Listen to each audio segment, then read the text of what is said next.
Good evening. I'm your host, and welcome to Kenya News Update today. We begin with a critical global development that has significant implications for international security, energy markets, and diplomatic relations worldwide. Over the past several weeks, a substantial and deliberate military buildup by the United States has been detected in the waters and airspace surrounding the Islamic Republic of Iran. This deployment, confirmed through satellite imagery and intelligence analysis, represents the most significant concentration of American naval and air power in the region since the height of tensions in 2020. At the center of this strategic chessboard is the nuclear-powered aircraft carrier USS Abraham Lincoln, a floating city of military might, now positioned within striking distance of Iranian shores. This 12-minute deep dive will analyze the composition of this force, the geopolitical triggers behind its deployment, the high-stakes diplomatic talks scheduled for this Tuesday in Switzerland, and what this escalating standoff means for the world, including Kenya's strategic and economic interests. We'll examine the hardware, the history, and the potential human and economic cost of a conflict that could reshape the Middle East and send shockwaves through the global economy. Let's first establish the scale and specifics of this military deployment. According to analysis by BBC Verify, and corroborated by regional defense observers, the U.S. Navy's Fifth Fleet has orchestrated a multi-layered presence in the Arabian Sea, the Gulf of Oman, and the Persian Gulf. The flagship of this armada is the Nimitz-class supercarrier USS Abraham Lincoln, designated CVN-72. This vessel alone displaces over 100,000 tons, stretches 1,092 feet in length, that's nearly as long as 3 football fields, and carries an air wing of approximately 70 fixed-wing and rotary aircraft. Its escort group, known as a carrier strike group, is a formidable package. It typically includes at least 1 guided missile cruiser, 2 to 3 Arleigh Burke-class guided missile destroyers, a fast attack submarine, and a combined ammunition, oiler, and supply ship.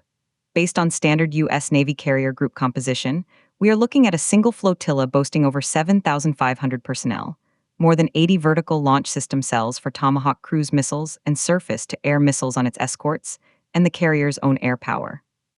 But the Lincoln is not operating in isolation. Satellite imagery and naval tracking data indicate it is part of a broader surge.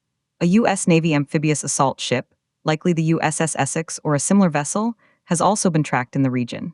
These ships function as small aircraft carriers for Marine Corps F-35B Lightning II stealth fighters and attack helicopters, adding another 10 to 25th generation fighter jets to the equation. Furthermore, the U.S. Air Force has bolstered its posture at bases in Qatar, the United Arab Emirates, and other Gulf Cooperation Council countries. At Al Udeid Air Base in Qatar, the largest U.S. military installation in the Middle East, there has been a notable increase in activity involving F-15E Strike Eagle fighter bombers, B-1B Lancer strategic bombers, and intelligence, surveillance, and reconnaissance platforms like the RQ-4 Global Hawk drone. When we tally the full scope, conservative estimates suggest the U.S. has rapidly assembled a force comprising over 120 combat aircraft, 15 major surface warships and support vessels, and a total personnel count exceeding 12,000 service members in the immediate theater. This is a force designed not for routine patrols, but for sustained, high-intensity combat operations. Why now? What series of events has prompted the Trump administration to authorize such a visible and potent show of force? Analysts point to a confluence of 3 major factors. First, and most immediate, is Iran's advancing nuclear program. The International Atomic Energy Agency, the IAEA, reported in late January that Iran's stockpile of uranium enriched to 60% purity has reached approximately 142 kilograms. While 90% enrichment is typically considered weapons grade, 60% is a very short technical step away. Experts estimate that with this stockpile, Iran could potentially produce enough fissile material for a nuclear weapon in a matter of weeks, a timeframe often referred to as breakout time that has shrunk dramatically from over a year under the 2015 nuclear deal. The second factor is Iran's military support for proxy groups across the region.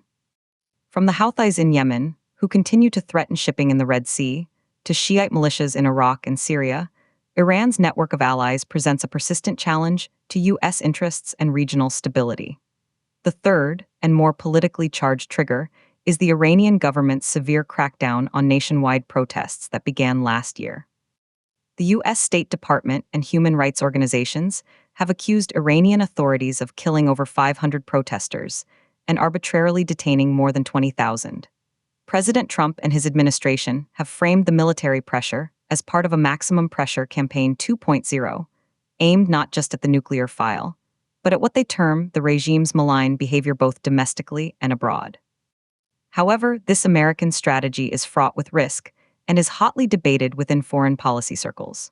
Proponents of the hardline approach, including key figures in the current administration, argue that only unambiguous military strength can deter Iran from crossing red lines, such as enriching uranium to weapons grade or attacking U.S. personnel through proxies.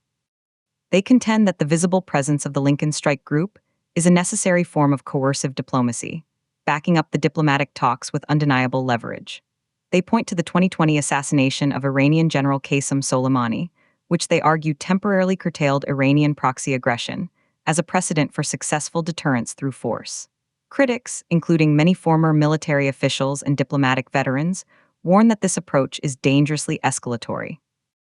They argue that crowding Iran's maritime borders with warships creates a tinderbox environment where a miscalculation, a close-quarters encounter between fast boats and destroyers, or an errant missile test could spiral into a major shooting war that neither side initially intended. They highlight the vulnerability of U.S. forces to asymmetric attacks, such as swarms of armed drones or precision-guided missiles launched from Iranian territory or by allied militias. Furthermore, they question the endgame. Even if this pressure forces Iran back to the negotiating table, what deal is possible that satisfies both Washington's expansive demands and Tehran's need for sanctions relief and security guarantees? The debate essentially pits the school of thought that believes in negotiating from a position of overwhelming strength against the school that warns such strength can be perceived as an imminent threat, provoking preemptive action. The immediate diplomatic off-ramp is scheduled for this Tuesday in Geneva, Switzerland. This will be the second round of indirect talks between U.S. and Iranian officials, facilitated by European Union mediators.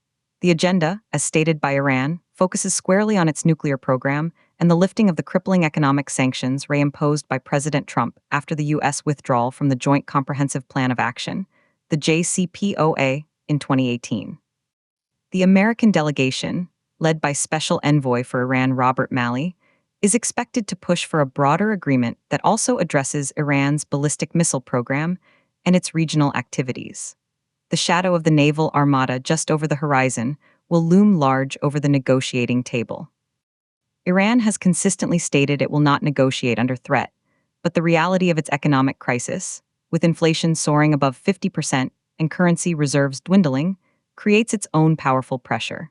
The success or failure of these talks will be a critical indicator of whether this crisis de-escalates or enters a more dangerous phase. The potential consequences of a conflict are staggering and would reverberate far beyond the Persian Gulf. The most immediate global impact would be on oil markets. The Strait of Hormuz, the narrow choke point between the Gulf of Oman and the Persian Gulf, sees the transit of approximately 20% of the world's daily oil consumption. That's about 21 million barrels per day. A conflict that closes or even disrupts this waterway would cause oil prices to skyrocket. Economic models suggest a sustained closure could push prices above $200 per barrel, triggering a global recession. For an oil-importing nation like Kenya, this would be a severe economic shock, driving up the cost of fuel, transportation, and electricity, and putting immense pressure on the shilling. The current global price of Brent crude is around $85 per barrel. A spike to 150 or more would add billions to Kenya's annual import bill, derail economic growth projections, and exacerbate the cost of living crisis for ordinary citizens. Beyond economics, a U.S.-Iran war would have profound humanitarian and security consequences. It would likely lead to massive civilian casualties in Iran from aerial bombardment and potentially trigger a regional war, drawing in Iranian allies like Hezbollah in Lebanon, which could open new fronts against Israel. The conflict could also destabilize already fragile governments in Iraq and Syria, creating new vacuums for extremist groups to exploit. For Kenya, which contributes troops to the African Union mission in Somalia, a broader Middle East conflagration could divert international attention and resources away from security challenges in the Horn of Africa, potentially emboldening terrorist groups like al-Shabaab. So, what are the possible outcomes from this precarious standoff? Analysts outline several scenarios. Scenario 1, Diplomatic Breakthrough. The Swiss talks yield a framework for a new, albeit limited, agreement. Iran agrees to freeze or roll back key nuclear advances in return for a partial easing of sanctions, perhaps on oil exports. The U.S. military posture gradually scales down, moving from a crisis deployment to a routine presence. This is the optimal, but currently least likely, outcome given the deep distrust between the parties. Scenario 2, Managed Escalation. No deal is reached, but both sides avoid a full-scale war. Instead, we see a continuation of the shadow war, targeted assassinations, cyber attacks, and proxy skirmishes, with the carrier group remaining as a persistent deterrent. This is a high-wire act that could last for months or years, with constant risk of miscalculation. Scenario 3, Accidental Conflict. An incident at sea or a proxy attack causing significant U.S. casualties triggers a limited but punishing U.S. retaliatory strike on Iranian military infrastructure. Iran responds in kind, perhaps targeting U.S. bases or allied oil facilities, leading to a rapid, uncontrolled escalation. Scenario 4, Preemptive Strike. Either side, believing attack is imminent, decides to strike first. For Iran, this could mean launching a barrage of missiles at the carrier group or regional bases. For the U.S., it could mean a comprehensive campaign to degrade Iran's nuclear and military capabilities, akin to the opening days of the 2003 Iraq War, but against a far more capable adversary. The role of international actors is crucial in preventing the worst-case scenarios. The European Union, as the facilitator of the talks, is pushing hard for a diplomatic solution. China and Russia, both with significant economic and strategic interests in Iran, have condemned the U.S. military buildup and called for de-escalation. However, their ability to influence Tehran is balanced by their reluctance to fully alienate Washington. Regional powers like Saudi Arabia and Israel publicly support the U.S. pressure campaign, but privately fear being drawn into a war.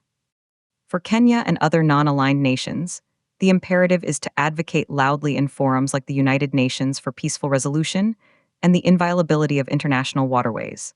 The Kenyan government, under President William Ruto, has traditionally maintained a foreign policy of non-interference in the internal affairs of other states, but active engagement in multilateral peace and security efforts.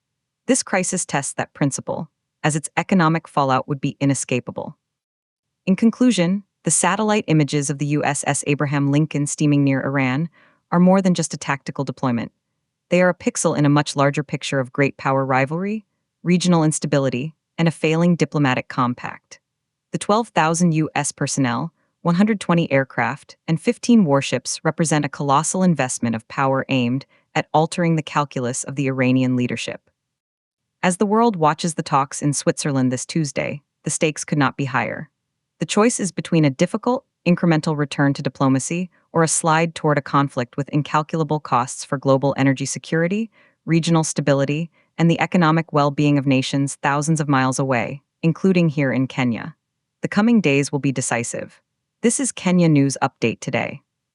Subscribe to Kenya News Update Today for continued in-depth coverage of this and other critical stories affecting our nation and our world.